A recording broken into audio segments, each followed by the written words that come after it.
Sa renommée s'est accrue à cause de l'accomplissement de ses promesses. Je parle de Dieu. Quand il dit qu'il est au milieu de ceux qui se réunissent en son nom, je crois qu'ici, au-delà d'être deux sur ces plateaux, vous êtes nombreux à nous suivre. Que le nom de l'Éternel soit béni et que vous puissiez trouver réconfort dans vos maisons au travers cet épisode. Je suis Eunice Damassala. Bienvenue sur ces plateaux de femmes épouses-mères.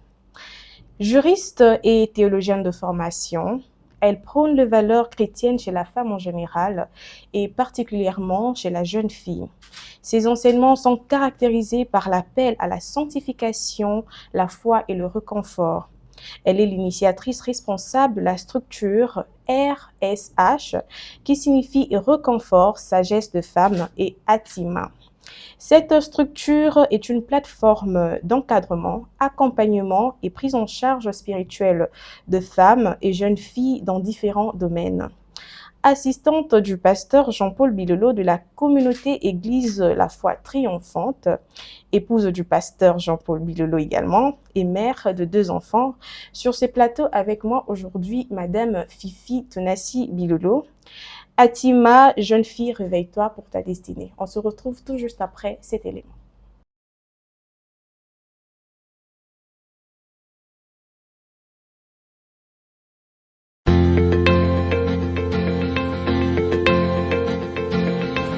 Atima, du Swahili destinée, ça fait court, en fait c'est la jeune fille et sa destinée divine. Alors Atima, c'est une vision oui parce que ça vient du Seigneur, mais c'est aussi un mouvement que nous allons commencer, non seulement à Kinshasa mais partout ailleurs. Par Atima, nous voulons qu'un vent nouveau souffle, un vent de l'esprit pour pouvoir réveiller la fille, l'aider et l'équiper en fait pour pouvoir servir le Seigneur, s'étendre dans sa grâce et dans ses dons. Cette vision m'est venue en fait tout de suite, je dirais, pas à cet âge, mais il y a des années avant.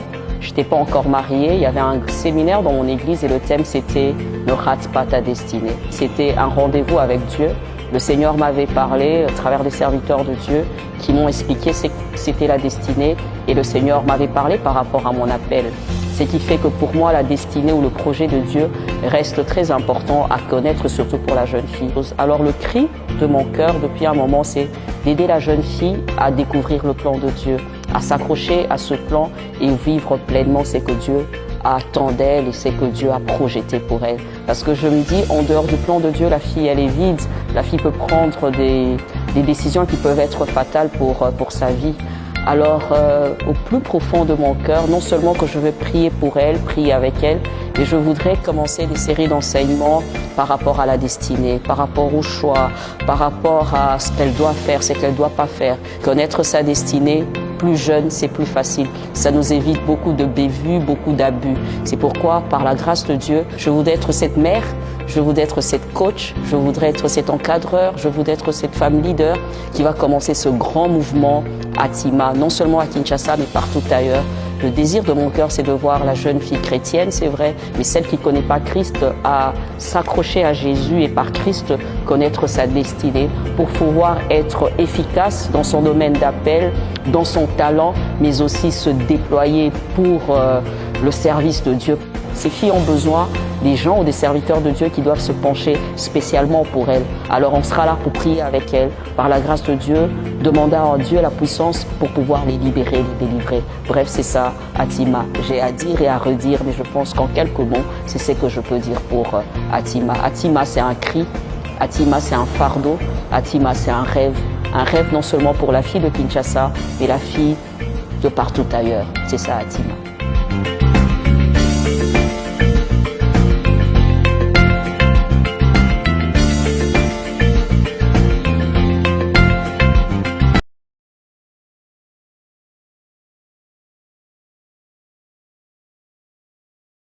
Je disais donc sur ces plateaux, je ne suis pas seule, je suis accompagnée de Madame Fifi Tonassi Bilolo.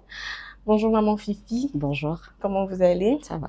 Oh, vous êtes toujours simple et cette simplicité m'a toujours inspirée, vous savez. Merci. Vous êtes une bénédiction pour plusieurs et pour moi également. Gloire au Seigneur, merci.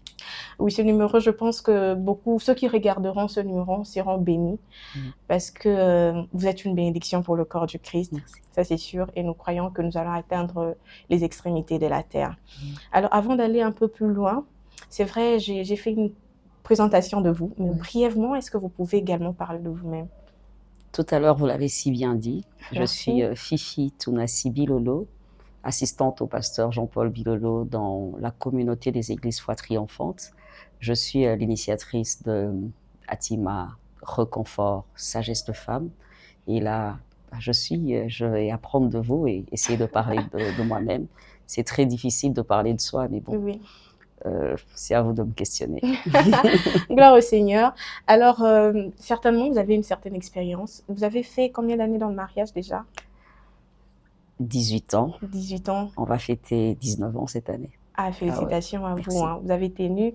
Je le disais, je l'ai dit encore aujourd'hui, que nous puissions également focaliser nos regards sur ce que le Saint-Esprit peut faire. Ne regardons pas seulement ceux qui divorcent, mais regardons également ceux qui ont fait plusieurs années dans le mariage, car c'est à ça que Dieu nous appelle, jusqu'à ce que la mort nous sépare ou que Jésus revienne.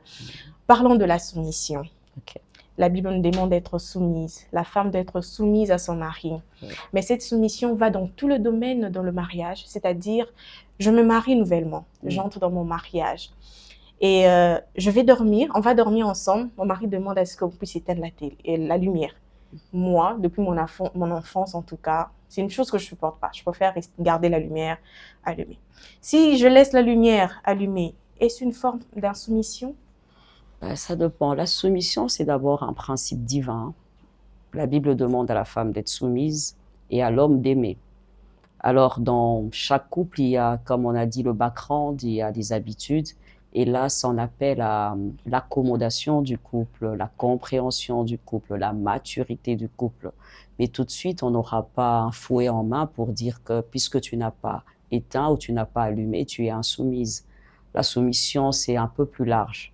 Et au quotidien, moi, je dirais, tout dépendra de combien d'années, la souplesse aussi de chacun d'eux pour savoir que ça, je peux faire des concessions, je peux laisser passer. Je suis habituée à faire ça, mais maintenant, je vis avec une autre personne et on s'accommode. Alors, il y a des hommes comme ça, tout de suite te disent, tu n'es pas soumise parce que tu dois le faire. Non, c'est une question d'accommodation. Je voudrais que quand on parle de soumission, qu'on reste sur le grand principe. Il y a des choses ou bien des cas flagrants où on se dit que ça, c'est un cas flagrant d'insoumission. Et je dirais par là que c'est quand les actes sont répétés. Hein. Alors là, en gros, on peut dire qu'elle est insoumise, mais pas sur des actes, pas sur des petits faits comme ça. Tu ne devais pas éteindre, tu devais allumer, tu devais aller, ne pas aller. Non, je pense que trouvons un autre terme un peu moins sévère, à mon sens. C'est un peu ça. D'accord, donc si nous remarquons qu'une femme n'est pas soumise, je parle plus du côté de l'homme. L'homme remarque qu'il y a des, comme vous l'avez dit, ce sont des actes qui se répètent souvent. Est-ce vraiment une raison valable pour que la femme retourne chez elle? Pas forcément. Et quand on dit ou on parle toujours de retourner, ça c'est souvent la culture africaine. Oui. Mais je pense qu'il faut se donner du temps. On dit les deux deviendront une même chair. L'homme quittera, la femme va quitter. C'est deux familles, deux éducations, des habitudes, de longue haleine. Alors ils doivent agencer et devenir un. C'est pourquoi les gens qui se marient doivent être matures. Le mariage, c'est pas une affaire de petits-enfants. Quand tu y entres, tu te dis, un dur labeur doit commencer, un travail de caractère doit commencer. C'est pourquoi dans le couple, il faut le dialogue. Dialoguer, c'est échanger et c'est prendre la peine d'écouter l'autre.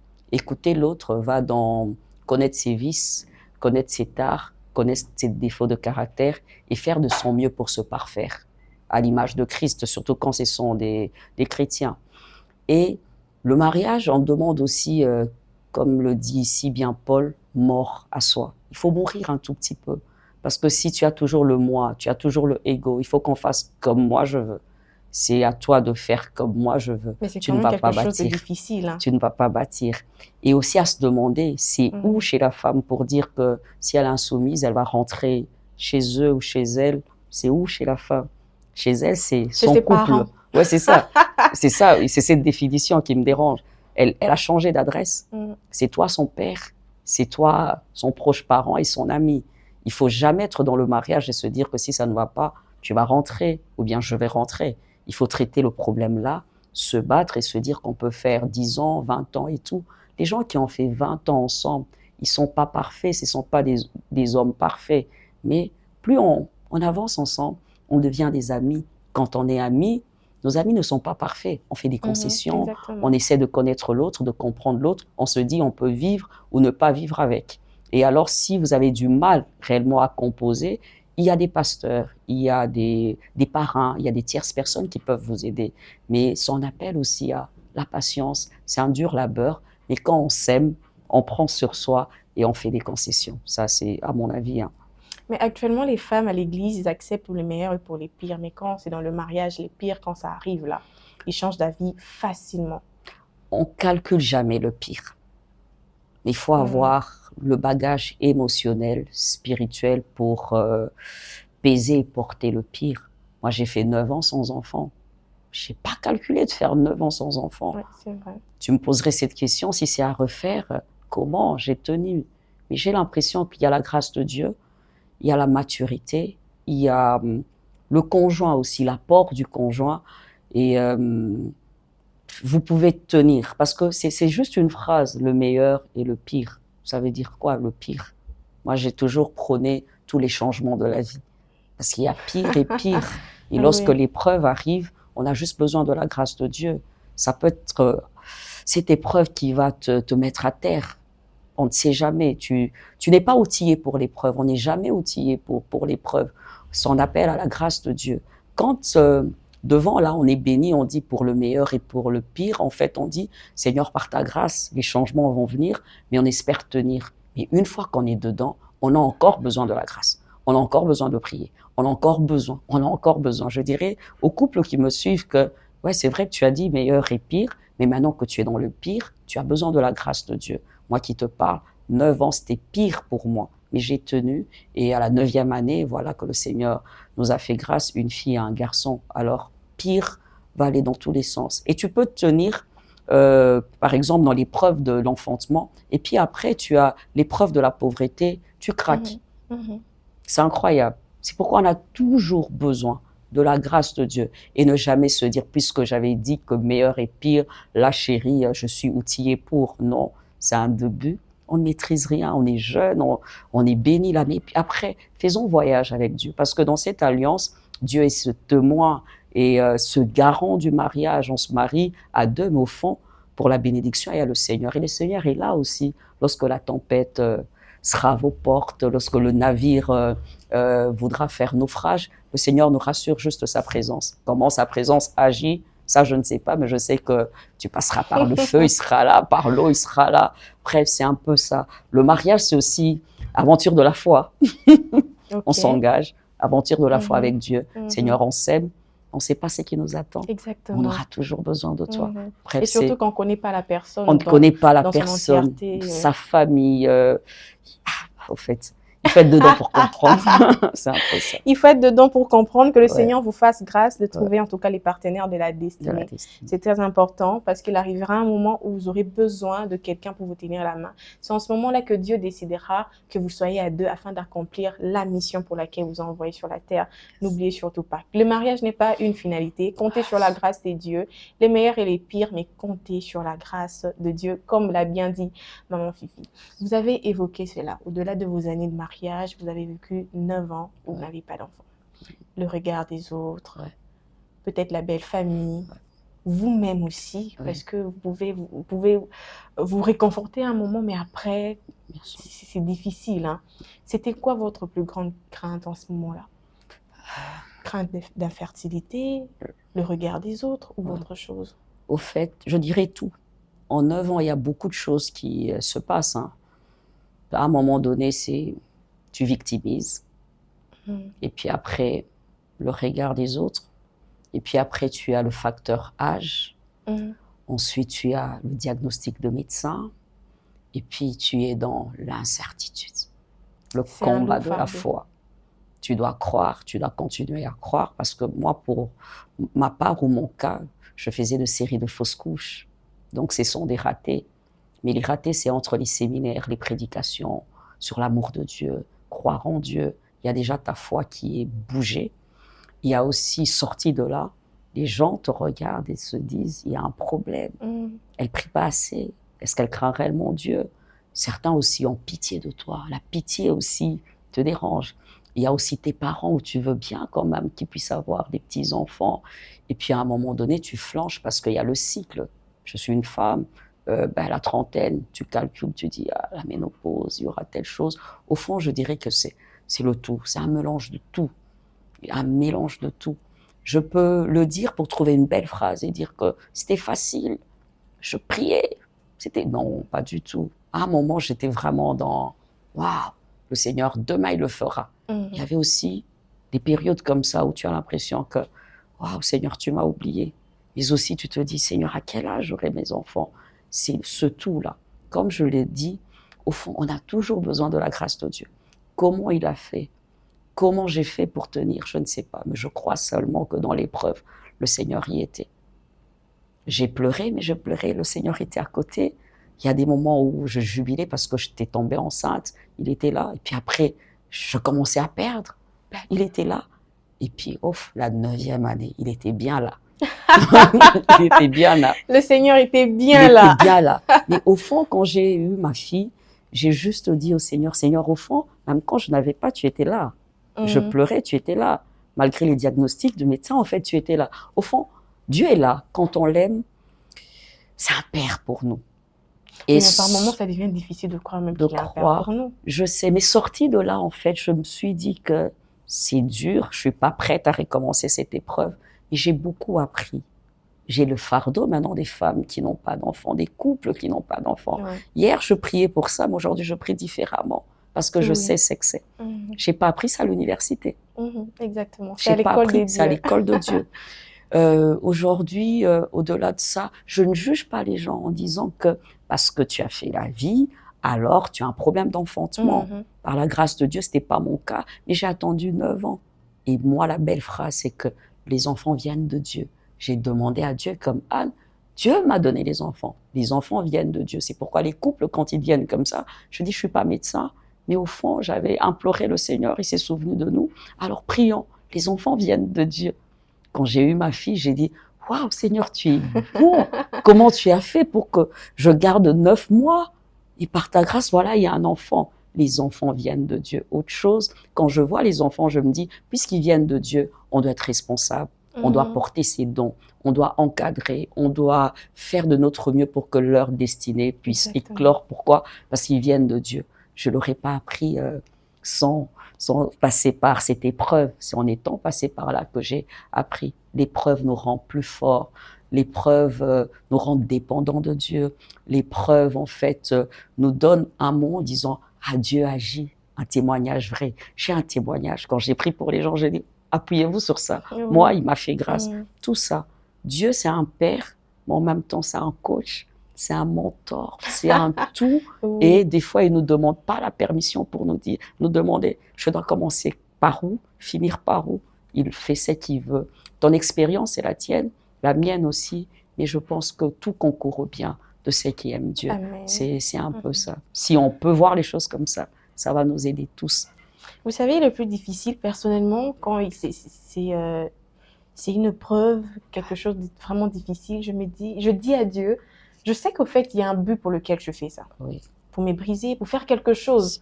Mais parfois, pourquoi tu ne le dis pas carrément pour qu'au moins on soit rassuré que ça finira par arriver parce que traverser ces moments-là, c'est difficile. Oui. Et je ne vous imagine pas. Je n'aimerais pas être à votre place, en tout cas. Mais je pense que Dieu a fait ça. Yes. Comme vous l'avez dit, vous priez pour ça aujourd'hui, mais vous priez différemment parce que vous savez ce que c'est. Yes. Mais que diriez-vous à une femme qui traverse ce moment actuellement? C'est une promesse, une prophétie qui tarde. Attends, elle arrivera certainement. Et garde la joie, garde l'harmonie dans ton couple.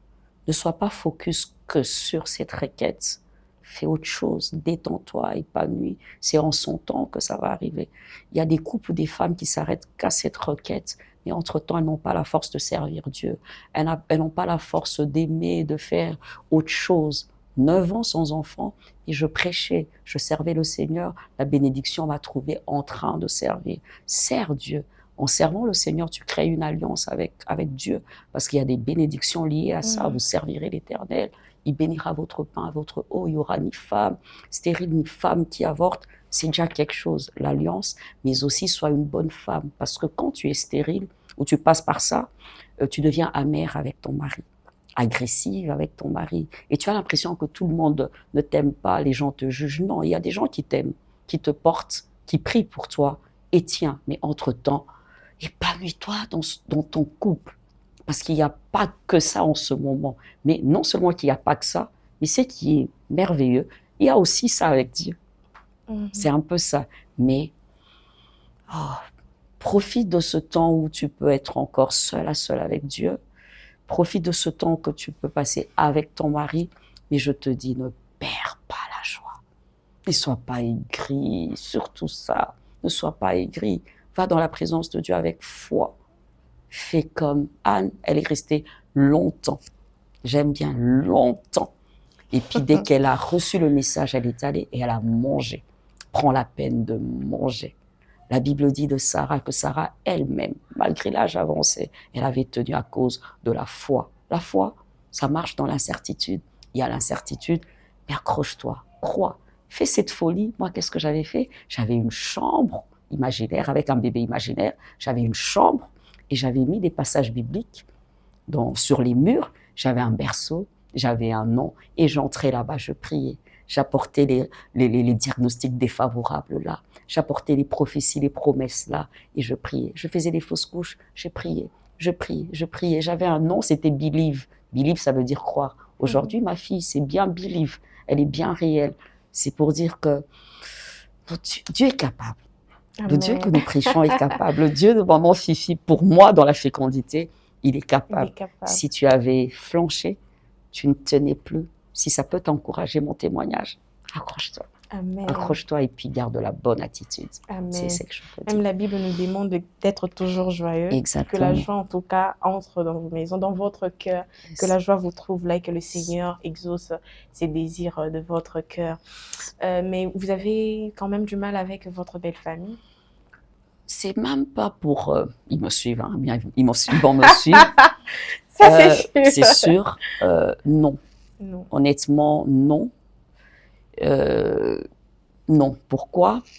Parce que j'ai trouvé un mari bien éduqué. Ils sont équilibrés. Au contraire, ma belle-mère me portait dans la prière.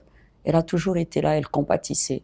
Mes belles-sœurs, la même chose. Et mon beau-frère, non, j'ai pas eu ça. Je cherche, tu vois. Parce que les scènes, tu les gardes. J'ai pas eu ça. J'ai connu d'autres épreuves autour de ça, mais pas ma belle famille, honnêtement. J'ai pas eu ça. Ma belle famille, honnêtement. Que le Seigneur fasse grâce à une femme qui nous regarde à la maison, de tenir et surtout, comme moi je viens de le dire tantôt, d'être toujours joyeuse parce que même si la promesse tarde, attends-la, elle s'accomplira certainement. Maman Fifi, aujourd'hui, vous êtes forgée une image d'une femme spirituelle et décente auprès de beaucoup de femmes, de jeunes filles. Comment avez-vous fait pour vous façonner cette personnalité? Façonner n'est pas le mot. Je pense qu'il faut être. Tu vas me demander des astuces, je n'en ai pas. Je n'en ai pas du tout. Il faut être qu'on est réellement converti, surtout une femme. Tu as du mal à mettre certaines choses, à porter certaines choses parce que tu es mal à l'aise. Le Saint-Esprit devient un ami et il t'enseigne, il t'éduque, il te coach. Moi, le Saint-Esprit m'a beaucoup aidé et je me suis convertie il y a bien longtemps. Je suis de la vieille école. Je me suis convertie, peut-être que j'avais quoi, 16 ans. Nous, à l'époque, je te dis pas, aujourd'hui, tout ça, c'est même moderne. On avait des grosses jupes. Nous, c'était vraiment l'extrême. Hein. Ce qui fait que nous, tu te convertis, fini. Tu deviens vraiment, oh mon Dieu, tu es à l'extrême. Donc, je suis de cette école-là, ça déjà. Et il y avait le défunt pasteur Verneau qui avait toujours une belle phrase. Il disait... Lorsqu'une chrétienne se convertit, sa garde-robe se convertit. Alors le réflexe, c'était, tu vas et tu changes ta garde-robe. Ça, c'est la première chose. Et autre chose, je me dis toujours, pourquoi être l'occasion de chute des autres? Je fais de mon mieux, dans mon accoutrement, de ne pas être l'occasion de chute. Et puis je me dis, ça c'est superficiel, c'est pas par rapport à ce que je dois faire, communiquer. Je peux me passer de ça. Ce n'est qu'une blouse, ce n'est qu'une robe. Exactement. Je me dis, ça, ce n'est qu'une blouse, ce n'est qu'une robe. si c'est pour faire passer le message de Christ, si c'est pour faire passer, puisque nous sommes la lumière du monde, je me dis, ce n'est qu'un vêtement. Parce que des fois, les vêtements deviennent des idoles. Il y a des femmes converties, mais qui te disent, ça, je peux pas, je peux pas. Je peux pas en arriver là. En fait, l'habit me permet juste de couvrir mon corps. C'est vraiment un accessoire pour moi, surtout dans la prédication. Quand je dois prêcher, c'est d'abord la prédication, c'est d'abord le message. Et j'ai des tenues de prédication. Et les tenues de prédication, je me dis, il n'y a rien là, rien de visible, rien de visible. Je vais juste faire entendre ma voix, pas la féminité. Parce que c'est un piège aussi de se dire, je suis devant, il faut qu'on voie mes formes, il faut qu'on voie mes courbes, il faut qu'on voie ceci. Ah non, ça piège souvent les femmes. Tu te dis, je suis la voix de Dieu, je suis l'outil de Dieu, je suis là pour prêcher. Après la prédication, je veux peut-être prier pour les gens, alors je trouve un habit confortable. En ce moment, c'est pas la top modèle. En ce moment, c'est pas toi, c'est le Christ. Alors, en dehors de la prédication, on ne vit pas la vie chrétienne que sur la chair. Tous les jours, je dois rencontrer les gens. Je suis un enfant de Dieu, au-delà d'être une servante de Dieu. L'image qu'ils auront de l'Église, l'image qu'ils auront de nous. Alors, ça me formate. Mais alors, je ne façonne pas, je ne fabrique pas. Tout vient de la relation avec Dieu, le sérieux avec Dieu et puis les bons enseignements. Ça aussi, ça aide. Aujourd'hui, il y a trop d'équilibre et les gens sont épanouis à l'extrême et au point où on ne sait pas qui est chrétien, qu'est-ce qu'il faut faire, qu'est-ce qu'il ne faut pas faire. Je pense qu'il y a aussi ça. Aujourd'hui, on ne sait pas trop, très bien. Alors, il y a l'écoute, il faut écouter. Cela aussi, se dire, des gens m'ont fait la remarque et ils disent que je dois arrêter telle ou telle chose, écouter, faire des concessions. Paul l'a prôné, la Bible prône la pudeur, la modestie, hein, la pudeur, la modestie. On sait voir quand on est pudique et quand on est modéré. Je ne vais pas dans les excès, c'est tout. Donc, j'ai du mal à répondre parce que ça fait coaching vestimentaire, mais ça, ce sont mes astuces à moi, je parle de moi. Peut-être qu'elles ont une meilleure réponse, mais sinon, moi, ça m'aide. C'est un peu ça. Et comment évaluez-vous votre impact sur la vie des jeunes filles? Tu seras surprise. Hein. J'aime quand vous le dites. Et plus les gens le disent, je réalise que c'est le cas. Vous-même, vous ne le réalisez pas? Ou pas vraiment? Honnêtement, j'aimerais bien avoir l'impact sur la jeune fille. Alors, à quelle hauteur, ça, je ne sais pas. Moi, je vous dis, vous avez de l'impact sur la jeune fille. Tu vois, là, ça me rend encore consciente. Mais au fond, j'aime la jeune fille. Je l'ai fardeau pour la jeune fille. C'est pourquoi j'ai créé ou j'ai reçu de Dieu cette vision Atima. Quand je les aime, vous pouvez être, il y a autant de garçons, mais mon cœur bat pour la jeune fille. Pourquoi? La jeune fille me pousse à prier, à prier pour elle, prier avec elle, parce que des fois elle est incomprise et des fois elle ignore sa valeur. Exactement. Et peut-être qu'il y a maintenant plusieurs jeunes filles qui le réalisent et elles viennent vers moi comme une confidente, comme un coach, mentor. Et comme on venait de le dire, je ne fabrique pas, ça découle de mon cœur. Alors je ne suis pas dans j'ai l'impact, j'ai le succès, j'ai draine autant de filles. Non, je suis plus dans je vais encore en gagner, c'est pas assez, tu vois, c'est pas assez. C'est un peu ça. Mais plus tu me le dis, ça me rend consciente et je bénis Dieu. Oui, merci. Nous bénissons Dieu pour ça. Merci, je dirais merci alors. On y va comme ça, merci. Oui, c'est bien parce que il faudrait influencer, il faudrait impacter. Nous sommes, comme vous l'avez dit, la lumière, nous devons éclairer. Et si on éclaire, comme l'a dit la Bible, on ne cache pas la lumière. Donc, c'est sûr, vous êtes vraiment là et puis on vous voit comme ce pot de... Voilà, ces trucs-là, je ne sais pas comment on l'a fait. Gloire à Dieu alors, c'est bon alors. Merci. Gloire au Seigneur. Mais quand est-ce qu'avez-vous su concernant l'appel de Dieu? Tôt, je dirais tôt. Je me suis convertie 16 ans par là, 2 ans, 18 ans. Je ne suis pas très forte dans les années, mais sinon vous savez, tôt. Très souvent on dit que quand Dieu nous parle là, on résiste. Vous, j'ai l'impression que vous n'avez pas résisté. Moi, c'est même pas question de résister, mais de comprendre qu'est-ce qu'il attendait de moi. C'est le plus dur. Résister, ça dépend. L'appel a des phases. Comprendre. Et comprendre, ça peut te prendre 3 ans, 5 ans, 10 ans. Parce que l'appel mute par rapport aux fonctions que Dieu te donne, plus tu grandis et tu évolues. J'allais à l'église, J'avais des mentors, j'avais des encadreurs. Il y en a qui me disaient, on te voit servir. C'est toujours ça. Ben, on sent que tu as quelque chose. Et plus j'avançais, le Seigneur commençait à me parler moi-même. J'avais des visions, des songes et Dieu me parlait. Dieu parle par des songes. Ça peut être une petite voix, la voix au plus profond de ton cœur, une conviction, une forte conviction et des tierces personnes. Alors, le Seigneur a commencé à me parler et puis je commençais à voir, ou à voir des songes, si on peut appeler ça comme ça. Et puis, les tierces personnes, ça c'est au début, tu n'as que 16 ans, tu as tes 18 ans, tu t'es pas encore forgé ta personnalité, tu ne comprends pas ce que c'est, un peu comme Samuel, hein? Un peu comme Samuel.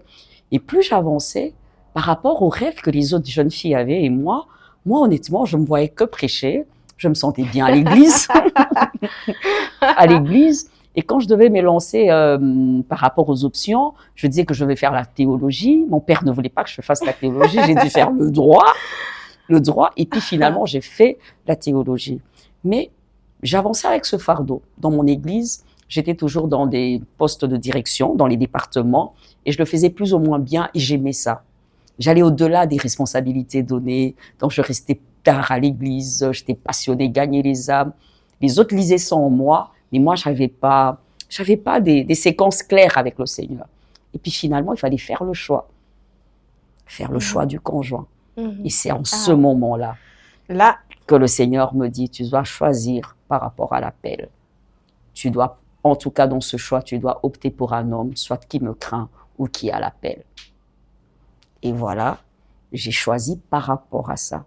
Une fois que je me suis mariée, ça mutait. C'est pourquoi je te dis que l'appel est en phase, hein. Il est rare de te dire que Dieu m'a dit, il m'a parlé aujourd'hui et le lendemain je me suis lancée. Non.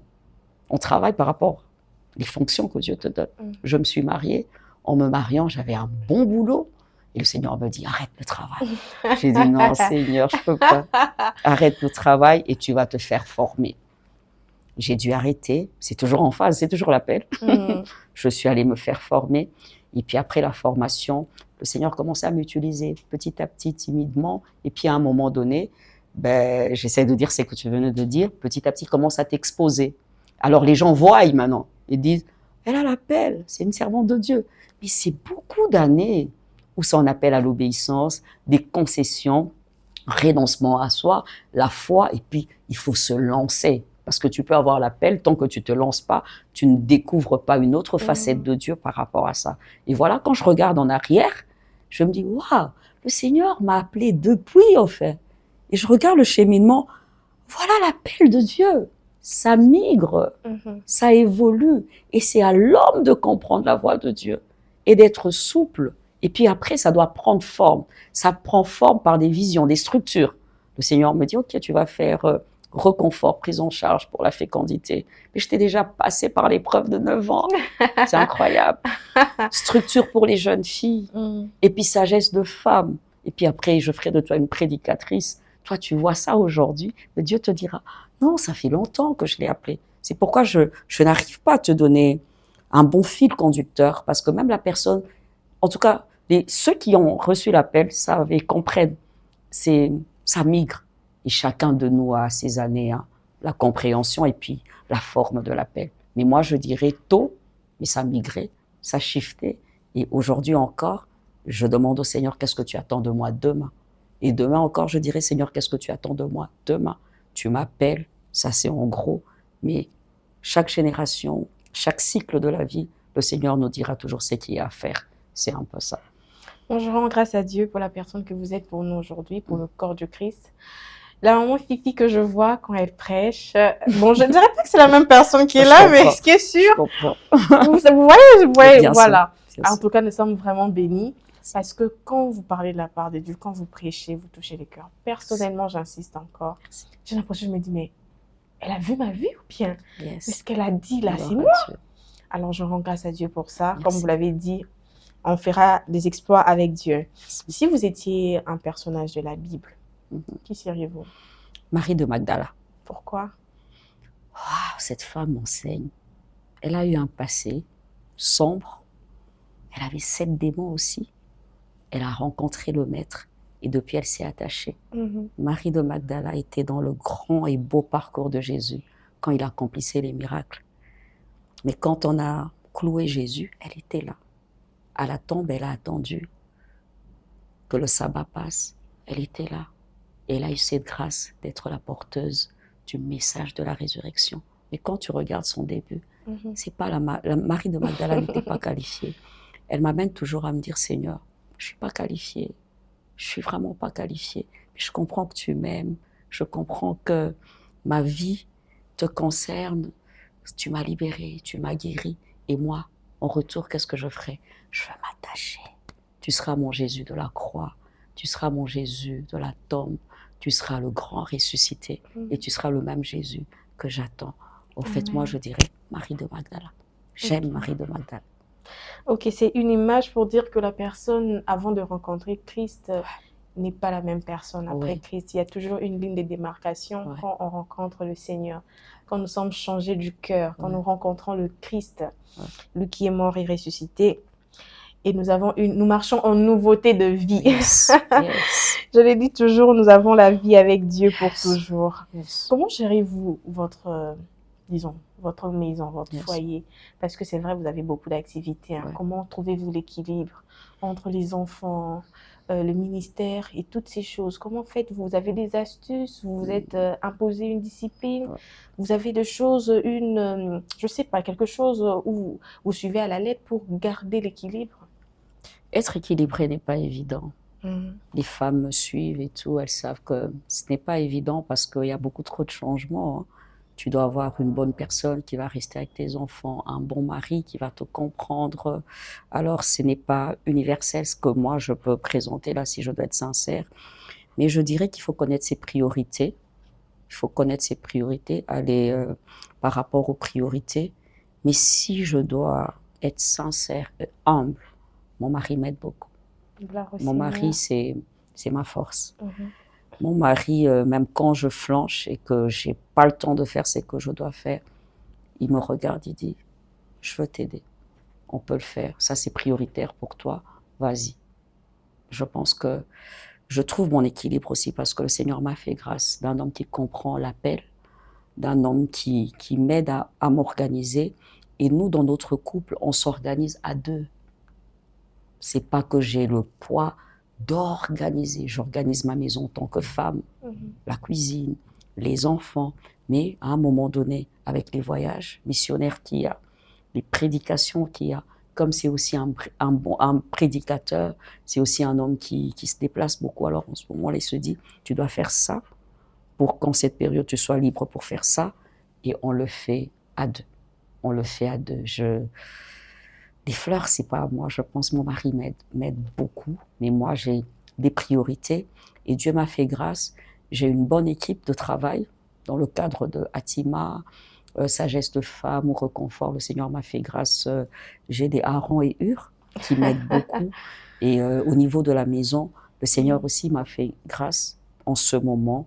En tout cas, j'ai une bonne main-d'œuvre qui m'aide à tenir, parce qu'il faut aussi avoir ça avec le travail que nous faisons. Mais par-dessus tout, j'ai un mari qui est là et qui m'aide. Et à deux, on se dit, on s'organise pour notre maison et on table sur les priorités. S'il y a des périodes où j'ai prêché, je suis sortie tous les jours et tout, à un moment, on me dit, chérie, il faut le temps pour les enfants. Alors lui, il va faire ce qu'on doit faire. Moi, je reste avec les enfants. Et puis à un moment, je dis, chérie, je dois honorer telle invitation. Il me dit, il n'y a pas de problème. Moi, je veux faire ça. Telle personne va nous aider. C'est un peu ça. Sinon, je veux te donner un coaching avec des belles phrases. Je me réveille à telle heure, je fais ça, je fais ça. Et les femmes vont me suivre et vont dire, maman, oui, mais il y a toujours des jours ratés. Oui, il y en a toujours. Il y en a plusieurs. Plusieurs. Mais au fond, je dirais à cette jeune fille, même dans le choix du conjoint, il faut trouver un homme qui comprend ta vision. Il faut un homme qui est compatible. Il faut aussi que les hommes soient souples et nous aident à tenir nos mesons. Sinon, toute la pression sera sur la femme. Et puis, à un moment donné, il y a des femmes qui flanchent, il y a des femmes qui craquent. Mais l'idéal, c'est de trouver le bon équilibre entre les enfants, le mari, le travail. Mais comme je venais de le dire, on apprend en marchant. Tu marches, tu trouves l'équilibre, tu marches, tu trouves un peu l'équilibre. Je me sens très mal à l'aise de prôner des leçons de vie. Des leçons de vie, mais sinon, moi, pour ma part, je trouve mon équilibre aussi de mon mari, qui est un ami et qui est un allié dans cette quête, dans cette Donc, les course. enfants ne ressentent pas très souvent les déplacements de maman? On s'arrange. Quand je suis pas là, papa est là à fond, et quand je reviens, j'ai une dette à payer. Ils comprennent ce que vous faites? Ils comprennent, ils ont compris tôt, mais on poserait cette question aux enfants, ils vont te dire pas à 100%. Mais il faut lire, il faut observer. Quand ils sont en manque, tu essaies vraiment de lire et d'observer. Et c'est pourquoi il faut être un bon couple. Le partenaire doit être là. Et on fait de notre mieux, soit on voyage avec eux, sinon c'est papa qui est là, maman est là. Quand maman est là, elle est à fond. Papa est là, il est à fond. Ou bien carrément on voyage ensemble. Mais ce n'est pas évident, je dirais. Ce n'est pas évident. Mais on tient, par la grâce de Dieu, je dirais que je réussis cet équilibre-là. D'accord. Merci beaucoup, maman Fifi. Ne zappez surtout pas, restez branchés. On revient tout à l'heure, juste après cet élément. Merci. Merci.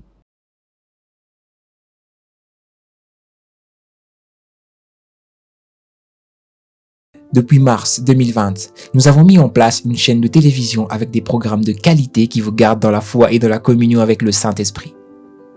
Et ce, tous les jours avec une équipe très motivée et passionnée pour l'évangélisation à travers les médias. La vision que le Seigneur a mise dans nos cœurs depuis 2013 est non seulement d'orienter ses brebis vers les églises ayant une bonne doctrine chrétienne, mais surtout d'amener l'Église à abandonner sa manière de penser humaine pour épouser celle de Dieu révélée dans sa parole à travers la Bible, notre parchemin.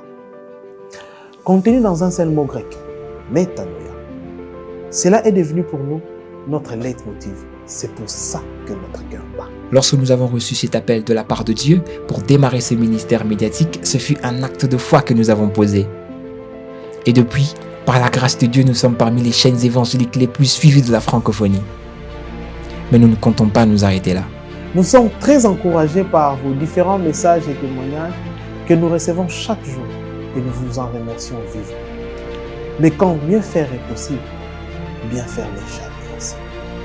Nous inspirons donc à bien d'autres choses, telles que intégrer les bouquets satellitaires, être capable de tourner de nouvelles émissions plus édifiantes, vous offrir des films chrétiens les plus récents, et voire même traduire celles qui n'ont pas de version française. Vous faire découvrir davantage la profondeur et la richesse de la parole de Dieu enfouie dans la crème des orateurs répandus à travers le monde. Bref, vous offrir des contenus de qualité 100% chrétiens. Mais la réalité est que nous sommes butés à des difficultés de plusieurs natures. Nous avons un effectif très limité d'argent. Nous travaillons avec des bénévoles qui sont à temps partiel. L'espace où nous sommes ne nous suffit plus. Les bureaux sont trop étroits et des matériels insuffisants pour nous permettre de réaliser toutes nos prévisions afin d'atteindre nos objectifs. Voilà pourquoi nous faisons cet appel, afin d'élargir notre spectre de travail pour qu'ensemble, nous parvenions à écrire une nouvelle histoire au sein de l'Église locale. Rejoignez-nous dans cette mission de grande envergure. Faites-nous part de votre don volontaire en accédant sur notre site web ou application mobile. Cliquez sur le bouton « Donner », choisissez votre mode de paiement par Mobile Money ou Mastercard. Si vous optez pour le Mobile Money, inscrivez le montant de votre don. Choisissez votre compte Mobile Money et insérez votre numéro de téléphone, puis validez votre paiement. Vous recevrez une notification confirmant votre paiement. Si vous choisissez pour un paiement Mastercard ou Visa, insérez le montant de votre don volontaire, remplissez votre identité suivi de votre numéro de téléphone, votre email, votre numéro de carte Visa ou Mastercard, la date de validité de votre carte Mastercard ou Visa, insérez les 3 chiffres du code CVV juste à l'arrière de votre carte, ensuite validez votre paiement. Vous avez aussi la possibilité de faire un virement bancaire via le numéro du compte. Pour ceux de la République démocratique du Congo, utilisez que la partie assurée. Vous avez encore la possibilité de faire une transaction via MoneyGram, Ria Money, Western Union au nom mentionné ci-dessous.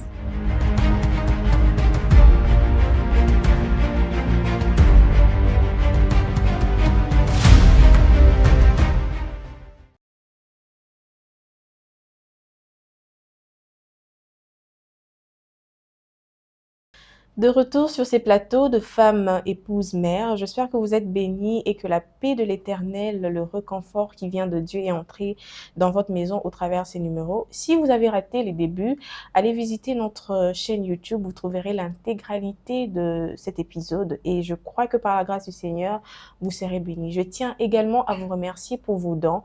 Merci de nous soutenir de loin et de près. Je le dis toujours, merci pour vos prières qui tombent sur nous, nous les ressentons comme la pluie. Que l'Éternel Dieu vous bénisse. En tout cas, cette œuvre, c'est pour Dieu. Merci parce que vos prières font de nous des personnes que nous sommes et nous croyons qu'avec Dieu, nous ferons des exploits et nous allons toucher les extrémités de la terre. N'hésitez surtout pas, vous avez toutes les informations qu'il faut.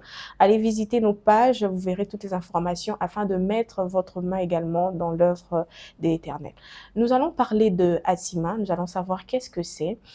Et je me retourne directement vers Maman Fifi pour parler de Atima, la vision, les débuts, l'histoire même d'Atima. Parce que vous l'avez dit tantôt, vous avez un fardeau pour la jeune fille. Et moi, je me dis que c'est vrai, la jeune fille, on doit la regarder à la loupe avec le siècle présent sur l'habillement. Et même, c'est vrai, c'est un comportement que nous sommes en train de déplorer. Mais malheureusement, le camp de Dieu travaille, mais le diable ne se relâche pas non plus. Nous voyons la jeune fille, pour réussir dans la société, il faudrait qu'une partie de son corps soit visible sur les réseaux sociaux afin qu'elle soit connue. Parlez-nous d'Atima. Atima, du Swahili, destinée. Alors nous, on prend ça et on dit la jeune fille et sa destinée divine. Parce que le concept destinée a plusieurs tournures. Alors on s'est dit destinée divine.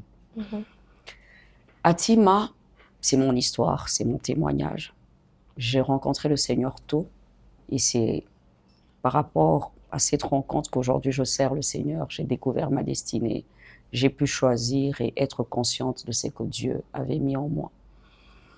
Atima est devenu à un moment un fardeau, l'observation, mais aussi dans la prière. À chaque fois que je regardais une jeune fille, c'est comme si je ressentais la peine de Dieu. Le poids qu'il y avait dans le cœur de Dieu pour la jeune fille. La jeune fille aujourd'hui, elle est livrée à elle-même. La jeune fille s'ignore. La jeune fille a des tares de caractère. La jeune fille a un problème sérieux d'estime de soi. Mais à un moment, il faut qu'on s'occupe d'elle. Si on ne s'occupe pas de la jeune fille, on va taper dessus, mais en même temps, ça sera une bombe à retardement. Elle va se faire mal, mais elle va aussi faire mal. Il faut qu'il y ait une voix qui va crier, il faut qu'il y ait quelqu'un qui va parler, il faut qu'il y ait quelqu'un aussi qui va prier pour elle et avec elle, qui va l'aimer et qui va dire, en dépit de ta saleté, en dépit de ce qu'on voit, tu peux changer, tu peux rencontrer le Seigneur et lui peut changer toute ta destinée, t'amener à bien faire les choix, t'amène à prendre conscience du don, du dépôt qu'il a mis en toi, des talents qu'il a mis en toi et tu pourras émerger, t'épanouir, éclore dans la société. C'est pourquoi Atima a des rubriques, Atima Conférence, éveil de conscience, travail de caractère, Atima Quiz, des questions. Les filles nous posent des questions, des questions de filles. Les questions des filles. Les questions des filles. Les questions des filles. On essaye, par la grâce de Dieu, d'y répondre, mais on a aussi Atima Prayer. C'est ce programme qui aura le 6 juillet, samedi 6 juillet, à Congo Loisirs, et je vous y invite à nombreuses. Alors, Atima Prayer, c'est un cadre de prière. Et là, qu'est-ce qu'on demande à Dieu? La délivrance de ces jeunes filles. Plus on sert Dieu, humblement on se rend compte qu'elles sont sous des jougs. Il n'y a pas que des choses qu'elles font volontairement, mais c'est comme s'il y a des portes qui ont été ouvertes. Pourquoi? Parce que la jeune fille aujourd'hui sort avec n'importe qui, fait n'importe quoi. Il y a des implications démoniaques. On veut prier pour elle. On veut demander au Seigneur de libérer, de délivrer afin que le joug soit ôté. Mais Atima Prayer, pourquoi? Dans le dernier jour, je répandrai de mon esprit sur toute chair. Vos fils et vos filles prophétiseront. La jeune fille peut prophétiser, elle peut servir Dieu. Nous voulons réveiller l'appel dans la jeune fille. On veut donner à la jeune fille le goût de servir Dieu. Nous voulons voir dans cette jeune génération des jeunes filles qui vont prêcher, des jeunes filles qui vont opérer dans la puissance. Nous voulons en fait rassurer la relève. Demain, maman Fifi ne sera pas là. On veut se dire, on va travailler en elle. On va non seulement enseigner, on va prier pour que le dépôt spirituel puisse exploser et que nous puissions avoir dans cette génération des jeunes filles de feu. C'est ça, Atima. Alors, dans Atima Prayer, avec ou sans make-up, on y est. Là, on demande la soif. Avec ou sans make-up. En tout cas, là, c'est la soif. On veut que les filles qui viendront soient assoiffées. On recevra tout de Dieu pour que des grandes décisions soient prises. Et là, nous allons amener les filles au pied du Seigneur pour qu'elles acceptent Jésus. C'est pourquoi le thème, c'est « Jeune fille, réveille-toi pour ta destinée ». Alors, nous tirons ce passage dans cette belle histoire de Jaïrus qui a fait appel à Jésus. On se dit qu'elle s'est battue, elle a fait de son mieux, l'éducation, les conseils, mais elle est sans force. Elle est décédée, cette jeune fille n'est plus. Alors, on demande à Jésus, comme Jaïrus, « Jésus, s'il te plaît, viens et réveille la jeune fille. Elle est toute faible, elle est fragile, elle n'a plus de vie. Elle a essayé, mais elle n'arrive pas. Alors Seigneur, s'il te plaît, réveille, ressuscite tout ce qui est mort. Les rêves sont partis, elle veut se suicider, elle a plus d'estime, elle a des fardeaux. Seigneur, s'il te plaît. Alors on dit, jeune fille, pas forcément lève-toi, réveille-toi. C'est pourquoi on va implorer Jésus. Je serai à la prédication, le frère Daniel Loubams sera là dans l'adoration. Ça sera juste le moment où on dit, Seigneur, maintenant on veut que tu agisses, qu'un bouleversement se passe. C'est ça un peu Atima. On retient Atima conférence, Atima quiz et Atima prayer. La jeune fille et sa destinée divine. La phrase c'est, jeune fille, ne rate pas ta destinée. Qu'on t'enterre pas avec le dépôt, qu'on t'enterre pas avec ses poids. Si tu comprends ce que Dieu attend de toi, tu vas aller plus loin, tu vas impacter ta génération. C'est un fardeau, c'est un cri, ce n'est pas seulement un mouvement. Atima, c'est une vision. Dans cette vision, il y a le besoin de Dieu par rapport à ce temps. Donc, je suis cette servante de Dieu qui est là et qui dit, Seigneur, si par moi tu peux gagner plusieurs filles, si par moi tu peux reconforter plusieurs filles, si par moi tu peux délivrer plusieurs filles, si par moi tu peux apprendre aux jeunes filles comment prêcher, comment servir Dieu. Seigneur, je vais aller dans cette arène-là, sur TikTok. Je vais aller dans cette arène-là. Dans cette arène-là où on dit qu'elle se dénude, où on dit que elle fait tomber les hommes, où on dit qu'il ne faut pas faire confiance aux jeunes filles, où on dit que les filles, elles ne sont pas spirituelles, elles sont charnelles, où on dit que les filles, vraiment... Alors je vais dans cette arène-là. Seigneur, réveille. Seigneur, ressuscite la jeune fille. C'est un peu ça, Atima. Atima, c'est encore une fois un fardeau et une vision où je prône le réveil, le travail du caractère, l'éveil de conscience. C'est un peu ça.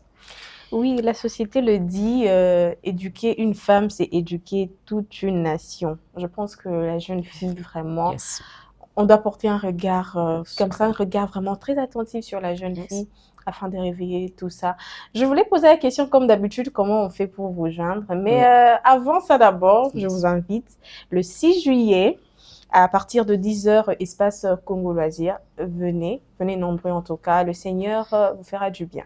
Et vous aurez certainement vos questions. Vous aurez vos questions, n'hésitez pas à venir. Mais y a-t-il une autre manière pour vous joindre?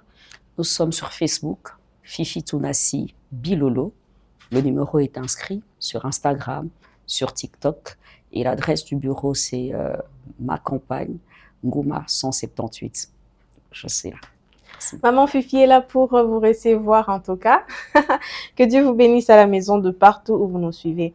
Maman Fifi, quelle est votre vision pour Atima d'ici 5 ans sur la jeune fille de la RDC? La relève. La relève, que Atima aille au-delà de 4 coins de la RDC. Mais au-delà de l'étendue, c'est la qualité de jeune fille. J'aimerais regarder, après 5 ans, je dis, on s'est reproduit, ou bien elles ont fait mieux. Oui. Je voudrais regarder Atima et dire qu'il y a des Magdala, Mhm. des filles délivrées, et puis après elles s'attachent à Jésus. Atima, d'ici 5 ans, c'est une autre philosophie. Je voudrais que plus on fait des réunions d'Atima, que les filles changent, qu'on sente ça, qu'elles ont changé. C'est pas seulement le corps, je peux servir Dieu. C'est pas seulement le corps, je peux m'épanouir dans la vie. C'est pas seulement le corps. En fait, je voudrais que par Atima, que même la mentalité de jeunes filles change. Ou quand elles font quelque chose, elles disent « Non, j'ai une grande destinée. Atima, c'est la jeune fille, sa destinée divine. Si j'ai une destinée divine, je ne peux pas faire ça ou faire ça. » Ça, c'est au niveau du mental. Mais par rapport aux accomplissements, au-delà des réunions qu'on fait, je veux qu'après qu'on puisse avoir des centres de formation, des centres de retraite et des centres d'encadrement spirituel. C'est un peu ça. Voilà, maman Fifi a tout dit par la grâce de Dieu. Jeune fille, réveille-toi pour ta destinée. Je vous invite encore le 6 juillet à partir de 10h, espace Congo Loisirs. Maman Fifi, nous sommes à la fin. Nous avons été bénis de votre présence.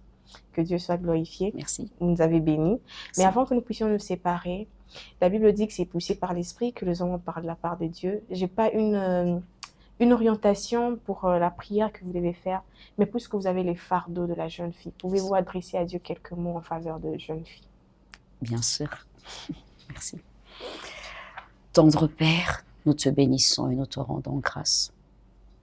Nous voulons te présenter une catégorie de personnes, les jeunes filles. Les jeunes filles ont besoin de toi. Il y en a plusieurs qui sont fatiguées de la vie. Il y en a plusieurs qui sont sous le poids de la culpabilité. Il y en a plusieurs, Seigneur, qui vivent dans l'incertitude. Je te demande, Seigneur, que les jeunes filles ne ratent pas leur destinée. Il y a une fille qui m'écoute. Je te prie que tu parles à son cœur et que tu dises à cette jeune fille que tu l'aimes et que tu es prêt à accomplir de grandes choses dans sa vie. Éternel, sois béni. Éternel, sois loué. Laisse que ces jeunes filles puissent être différentes. Laisse qu'il y ait une nouvelle génération des filles qui te craignent, qui ont bon caractère et qui te servent. Je te bénis pour ce temps. Dans le nom de Jésus, j'ai ainsi prié. Amen. Amen. Nous disons Amen ici sur ces plateaux, Amen à la maison, parce que le Seigneur fait toujours au-delà de ce que nous avons demandé. Que cette prière soit réalisée au nom de Jésus. Portez-vous bien, nous nous retrouvons comme d'habitude 19h30 heure de Kinshasa, vendredi, chaque vendredi notre rendez-vous. Que le Seigneur Dieu vous bénisse et que je prie que vous puissiez vous porter très bien, que vous soyez en bonne santé afin que nous puissions encore nous édifier prochainement. Au revoir.